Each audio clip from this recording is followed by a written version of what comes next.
Hello friends, ज्ञानार्पण academy के YouTube channel में आपका स्वागत है। आज हम लेकर आए हैं हिंदी रस। देखिए, जो हम लोग एग्ज़ाम देते हैं तो जिनमें हिंदी आती है उनमें एक क्वेश्चन रस का भी आता है, तो इसलिए इम्पॉर्टेंट चैप्टर है, इसलिए हम लोग इसे पढ़ें और ऐसा पढ़ेंगे कि क्वेश्चन छूटेगा नहीं। ऐसा पढ़ें क्वेश्चन किसी हाल में छूट नहीं सकता। तो आइए हम रस की चर्चा करते हैं। देखिए, जैसा कि यूपीएसआई अन्य एग्ज़ाम हैं तो उन सभी एग्ज़ाम में की दृष्टि से ये बहुत महत्वपूर्ण है, तो इस पर ध्यान देंगे। देखिए, रस की बात करें तो रस का शाब्दिक अर्थ होता आनंद। रस का शाब्दिक अर्थ होता आनंद, जिससे हमें आनंद की अनुभूति होती है उसे हम रस कहते हैं। जिससे रस से आनंद की अनुभूति हो उसे हम रस कहते हैं। तो रस का शाब्दिक अर्थ क्या है? आनंद है। रस के अलग अलग आचार्यों ने अलग अलग परिभाषाएं दी और आचार्य भरत मुनि के अनुसार, विश्वनाथ जी के अनुसार तो अलग अलग है। तो देखेंगे, पहले हम बात करते हैं कि रस किसी के अंग की बात करें। अंग, जिनसे चीज़ बनी है, कोई भी वस्तु जिन चीज़ों से जुड़ के, जिन पार्ट से जुड़कर बनी है वो उसके अंग कहलाते हैं। तो यहाँ रस के अंग की बात करें तो रस के अंग हैं विभाव, अनुभाव, संचारी भाव और स्थायी भाव। अगर रस के अंगों की बात करें तो रस के अंग हैं विभाव, अनुभाव, संचारी भाव और स्थायी भाव। अब यहाँ पर देखें, अगर हम इनकी विस्तृत चर्चा करना चाहें तो विभाव की बात करें तो विभाव 3 प्रकार का होता है: उद्दीपन, आलम्बन, आश्रय। अनुभाव की बात करें तो 2 तरीके का होता है, कायिक और सात्विक। अगर संचारी भावों की संख्या 33 होती है। स्थायी भाव, तो स्थायी भावों की संख्या 9 होती है। आचार्य भरत मुनि के अनुसार 8 है, 11 भी है, 11 भी इनकी संख्या है। तो ये अलग अलग चर्चाएं हो गई। तो हम लोग परीक्षा की दृष्टि से जो इम्पॉर्टेंट है, कम समय में पढ़ सकें, कम समय कम मेहनत में ऐसा सीखें, भूलें नहीं, वैसा पढ़ें, न कि ऐसा जो परीक्षा की दृष्टि से ज़्यादा इम्पॉर्टेंट है। हम लोग जैसे एसआई, पुलिस, इनके एग्ज़ाम के लिए हमें इसमें ज़्यादा गहराई में जाने की ज़रूरत नहीं। जैसा कि मैंने बताया कि विभाव 3 प्रकार का होता है, तो यहाँ पर हम 3 प्रकार के विभाव की चर्चा नहीं करेंगे। विभाव 3 प्रकार का होता है, उद्दीपन, आलम्बन, आश्रय, लेकिन यहाँ पर इसकी हम चर्चा नहीं करेंगे। तो देखिए, इसके रस के अंग की बात करें तो अंग है विभाव, अनुभाव, संचारी भाव और स्थायी भाव। आचार्य भरत मुनि जी भी कहा है, विभावानुभाव व्यभिचारी संयोगादृश निष्पत्ति। अनुभाव, विभाव और संचारी भावों के संयोग से रस की निष्पत्ति हो जाती है। अनुभाव, विभाव, संचारी भावों के संयोग से रस की निष्पत्ति हो जाती है, ये आचार्य भरत मुनि ने कहा है। आचार्य विश्वनाथ जी ने कहा है, वाक्यम रसात्मकम काव्यम, वाक्यम रसात्मकम काव्यम, रस से लथपथ वाक्य ही काव्य है, ये आचार्य विश्वनाथ जी ने कहा है। अब बात करें आचार्य भरत मुनि की, तो आचार्य भरत मुनि के अनुसार रसों की संख्या 8 है, स्थायी भावों की संख्या 8 है, क्योंकि आचार्य भरत मुनि ने शांत रस को रस नहीं माना है। अगर बात करें विश्वनाथ जी की तो वाक्यम रसात्मकम काव्यम, विश्वनाथ जी ने और मम्मट ने, आचार्य विश्वनाथ और मम्मट ने रसों की संख्या 9 बताई है। तो इनके अनुसार रसों की संख्या 9 है और इनके अनुसार रसों की संख्या 8 है। लेकिन बाद में वात्सल्य रस और भक्ति रस, इन 2 रसों को भी शामिल किया गया, तो रसों की संख्या इस तरीके से 11 हो जाती है। तो देखिए, अगर हमसे कहा जाए संचारी भावों की संख्या कितनी है, तो संचारी भावों की संख्या 33 है। मूलतः रसों की संख्या कितनी है, तो 9 है। मूलतः स्थायी भावों की संख्या कितनी है, तो 9 है। आचार्य भरत मुनि के अनुसार स्थायी भावों की संख्या कितनी है, तो 8 है। आचार्य भरत मुनि के अनुसार स्थायी भावों की संख्या कितनी है, 8। आचार्य विश्वनाथ जी के अनुसार स्थायी भावों की संख्या कितनी है, 9। लेकिन बाद में 2 रसों को और जोड़ा गया, वात्सल्य रस और भक्ति रस, और इस तरीके से रसों की संख्या कितनी हो जाती है, 11। तो आइए, हमसे जो क्वेश्चन पूछा जाता है, देखिए ज़्यादा गहराई में जाने की ज़रूरत नहीं है। हमसे जो क्वेश्चन पूछा जाता है वो एक एग्जाम्पल दिया होता है और उस एग्जाम्पल से हमसे ये पूछा जाता है इसमें कौन सा रस है, उक्त पंक्तियों में कौन सा रस है, अथवा इस रस का स्थायी भाव क्या है। हमसे ये चीज़ पूछी जाती है, तो उसके बारे में हमें ज़्यादा सीखना है। और ये देख लीजिए, रस को काव्य की आत्मा कहा गया है। रस को काव्य की आत्मा, अगर हम रस की बात करें, इसका शाब्दिक अर्थ आनंद है और इसे काव्य की आत्मा भी कहा गया है। रस को काव्य की आत्मा कहा गया है। तो विभाव अनुभाव संचारी भावों के संयोग से स्थायी भाव रस में परिणित हो जाता है। सभी में परिभाषा यही रहेगी, विभाव अनुभाव और संचारी भावों के संयोग से स्थायी भाव रस में परिणित हो जाता है। अभी हम बात करते हैं रस और उसका स्थायी भाव। एग्जाम्पल आप ध्यान से सुनिए, लिखेंगे नहीं, सुनाते रहेंगे, आप ध्यान से सुनिए, समझ में एक एक चीज़ आएगी। रस और स्थायी भाव। पहले हम बात करते हैं श्रृंगार रस की। तो पहले तो ये देख लें श्रृंगार कैसे लिखा जाता है। तो इस तरीके से श्रृंगार लिखा जाता है, श्रृंगार रस। स्थायी भाव इसका है रति, और रति का अर्थ होता है प्रेम। श्रृंगार रस, स्थायी भाव इसका रति, रति का अर्थ होता है प्रेम। देखिए श्रृंगार रस का स्थायी भाव है रति, पर अगर परिभाषित करें तो क्या कहेंगे, विभाव अनुभाव और संचारी भावों के संयोग से रति नामक स्थायी भाव श्रृंगार रस में परिणित हो जाता है। रति नामक स्थायी भाव श्रृंगार रस में परिणित हो जाता है। श्रृंगार रस में एक पहला रस होता है, ये दो प्रकार का है श्रृंगार रस। एक होता है संयोग श्रृंगार और दूसरा होता है वियोग श्रृंगार। एक है संयोग श्रृंगार और दूसरा है वियोग श्रृंगार। दूसरा संयोग श्रृंगार और दूसरा है वियोग श्रृंगार। स्थायी भाव दोनों का रति है। हो सकता है आप एग्जाम में आपको संयोग श्रृंगार का एग्जाम्पल दे दिया जाए और कहीं पर उसमें संयोग श्रृंगार न लिखा हो, क्योंकि क्या लिखा होगा, केवल श्रृंगार रस लिखा होगा। वियोग श्रृंगार का एग्जाम्पल दे दिया जाए और कहीं वियोग श्रृंगार न लिखा हो, क्यों, क्योंकि केवल एग्जाम्पल लिखा होगा। तो सुनते हैं हम लोग संयोग श्रृंगार। तो उदाहरण एग्जाम्पल दिया होगा, तो उस एग्जाम्पल में, उस उदाहरण में हम समझेंगे कौन सा रस है। युक्त पंक्तियों को पढ़ के हमें महसूस होगा इसमें कौन सा रस है। आप जानते हो रस क्या है जो हमारे मनोभाव को बदल दे। रस क्या है जो हमारे मनोभाव से स्पष्ट हो जाता है कैसा क्या रस है। तो विभाव अनुभाव संचारी भावों के संयोग से स्थायी भाव ये बताने लगता है क्या रस है, और जब स्थायी भाव पुनर्वस्था धारण करता है तो रस की निष्पत्ति हो जाती है। तो देखिए संयोग श्रृंगार की बात करें, राम को रूप निहारती जानकी, कंगन के नग की परछाई, या ते सवै सुधि भूल गई, कर टेकी रही पल टारत नाही। यहाँ लिखा है राम को रूप निहारती जानकी, कंगन के नग की परछाई, या ते सवै सुधि भूल गई, कर टेकी रही पल टारत नाही। सीता जी रामचंद्र जी का प्रतिबिंब अपने कंगन के नग में देख कर रह गई, कर टेकी रही पल टारत नाही। तो नायक और नायिका दोनों एक दूसरे के सामने हैं, इसलिए यहाँ पर संयोग श्रृंगार है। संयोग श्रृंगार क्या होता है, जब नायक नायिका एक दूसरे के संपर्क में हों, एक दूसरे के सम्मुख हों, तो वहाँ पर संयोग श्रृंगार होता है। और वियोग श्रृंगार जब नायक नायिका एक दूसरे से अलग हों परंतु मिलने की आशा हो, वहाँ पर वियोग श्रृंगार होता है। तो राम को रूप निहारती जानकी, कंगन के नक्की पर छाई, या ते सवै सुधि भूली गई, कर टेकी रही पल टारत नाही। कौन सा रस है, संयोग श्रृंगार है। वियोग श्रृंगार जब नायक नायिका एक दूसरे से अलग हों परंतु मिलने की आशा हो, वहाँ पर वियोग श्रृंगार होता है। हे खग हे मृग हे मधुकर श्रेणी, तुम देखी सीता मृग नैनी। हे खग हे मृग हे मधुकर श्रेणी, तुम देखी सीता मृग नैनी। हे पशुओं हे पक्षियों हे वृक्षों, बताइए क्या तुमने कहीं सीता को तो नहीं देखा है। तो रामचंद्र जी दुखी हैं। नायक क्यों दुखी है, नायिका के लिए। तो इन पंक्तियों इसमें कौन सा रस है, वियोग श्रृंगार है। दूसरा है हास्य रस। हास्य रस का स्थायी भाव है हास या हंसी। हास्य रस का स्थायी भाव है हास या हंसी।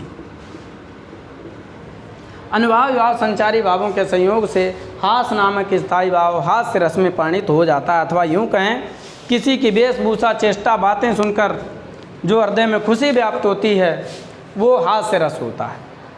तो हास्य रस का स्थायी भाव है हास या हंसी। देखी देखी भागें दुल्हा दिगंबर को, कौन सा रस है, हास्य रस। तंबूराले मंच पर बैठे प्रेम प्रताप, साज मिलें 15 मिनट, घंटा भर आलाप राग में मारा गोता, इतने में खिसक चुके थे सारे श्रोता। तो कौन सा रस है, इसमें हास्य रस है। तीसरा रस है करुण रस। करुण रस स्थायी भाव इसका शोक। अनुभाव विभाव संचारी भावों के संयोग से शोक नामक स्थायी भाव करुण रस में परिणित हो जाता है। या किसी की वेशभूषा, चेष्टा, बातें सुनकर हमारे हृदय में जो दुख व्याप्त होता है वो करुण रस है, जिससे करुण रस की निष्पत्ति होती है। कभी कभी क्या होता है, किसी के दुख से दुखी हो, हम खुद दुखी हो जाते हैं, तो वो क्या है, करुण रस है। मणि खोए भुजंग सी जननी, फंसा पटक रही थी सी, संधि आज बनाकर मुझको किया न्याय तुमने जगदीश। कौन सा रस है, करुण रस है। तो अनुभावी भाव संचारी भावों के संयोग से शोक नामक स्थायी भाव करुण रस में परिणित हो जाता है। चौथे रस की बात करते हैं, वीर रस। स्थायी भाव है उत्साह। वीर रस का स्थायी भाव है उत्साह। जब तक व्यक्ति में उत्साह नहीं होगा वो वीरता नहीं दिखा पाएगा। व्यक्ति को जब तक उत्साहित किया जाता है, जब तभी वो वीरता दिखा पाता है, तभी वो वीरता दिखाता है। तो वीर रस का स्थायी भाव उत्साह।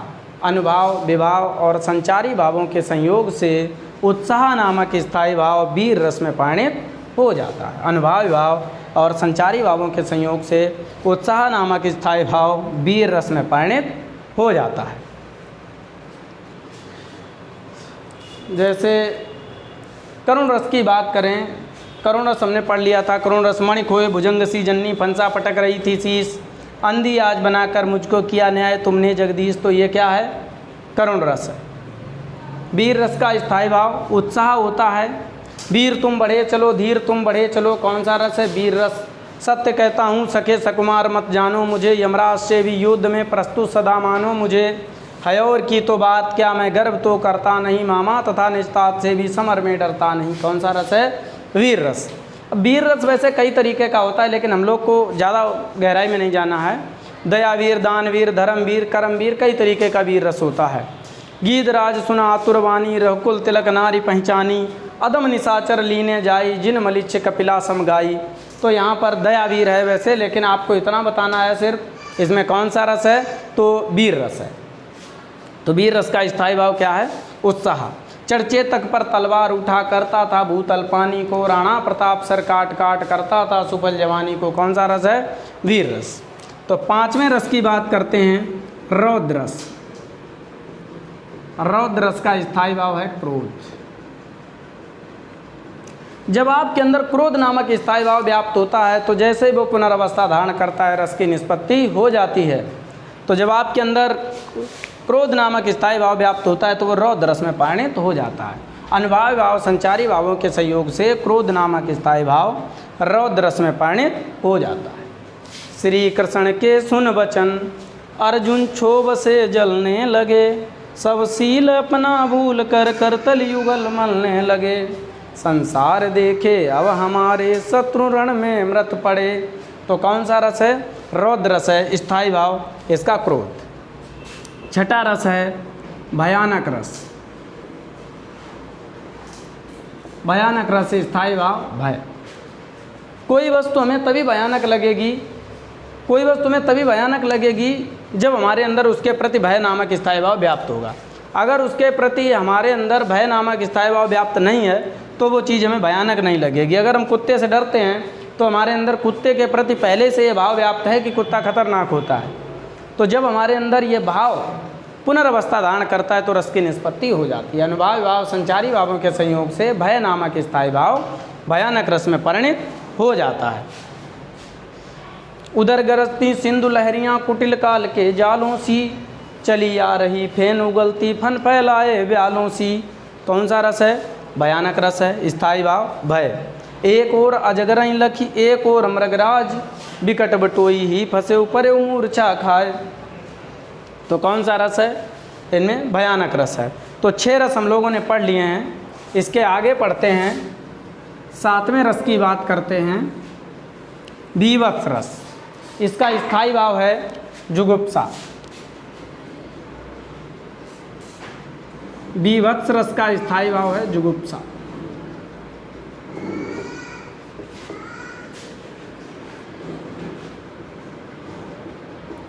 बीभत्स रस का स्थायी भाव है जुगुप्सा। जुगुप्सा का मतलब घृणा।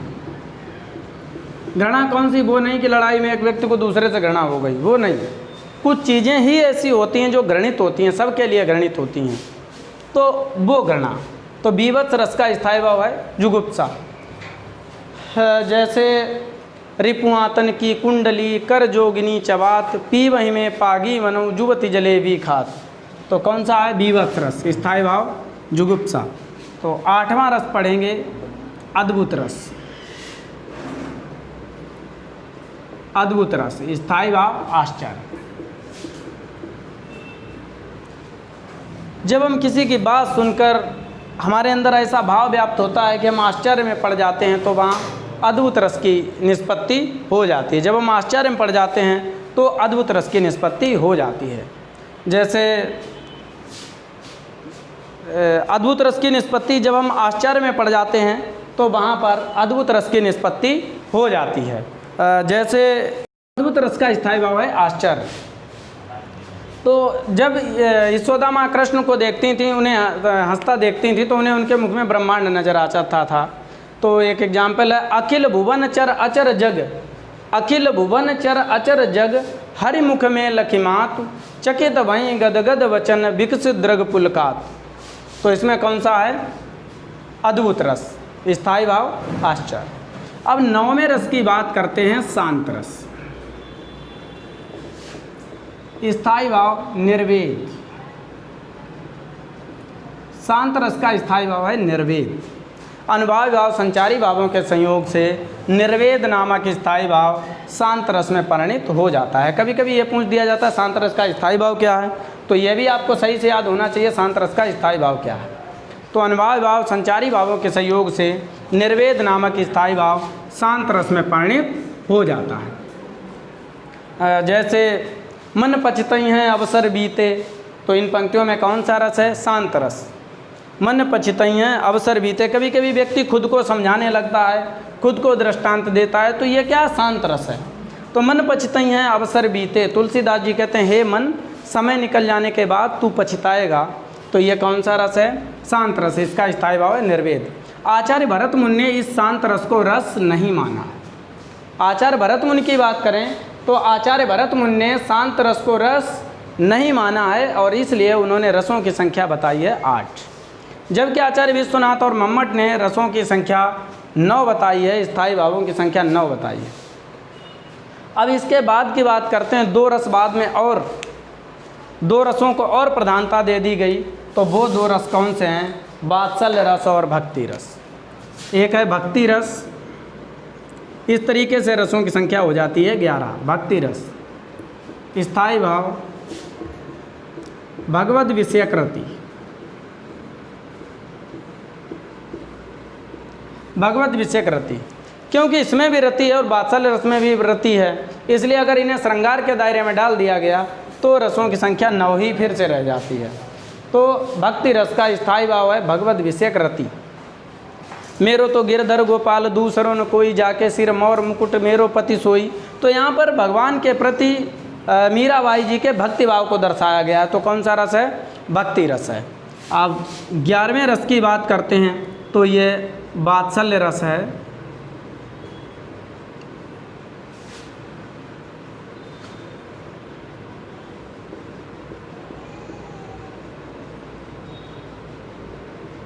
वात्सल्य रस है।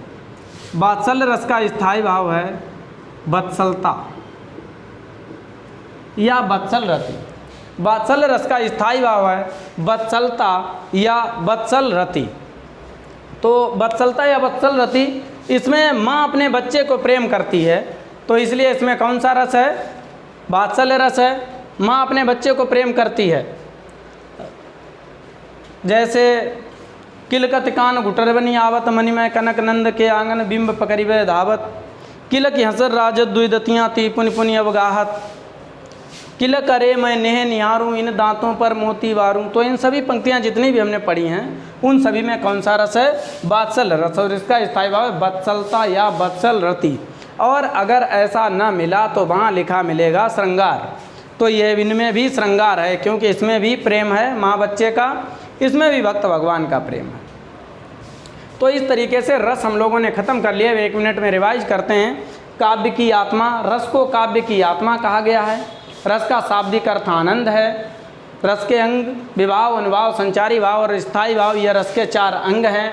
आचार्य भरत मुनि ने कहा है विभावानुभाव व्यभिचारी संयोगाद रसा निष्पत्ति का विभावानुभाव व्यभिचारी संयोगाद रसा निष्पत्ति, तो उन्होंने बताया अनुभाव विभाव संचारी भावों के संयोग से रस की निष्पत्ति हो जाती है। आचार्य विश्वनाथ जी ने कहा वाक्यम रसात्मकम काव्यम, रस से लथपथ वाक्य ही काव्य है। अब इनकी चर्चा करें तो संचारी भावों की संख्या कितनी है 33। आचार्य भरत मुनि के अनुसार स्थायी भावों की संख्या कितनी है 8। मूल रूप से स्थायी भावों की संख्या कितनी है 9 है।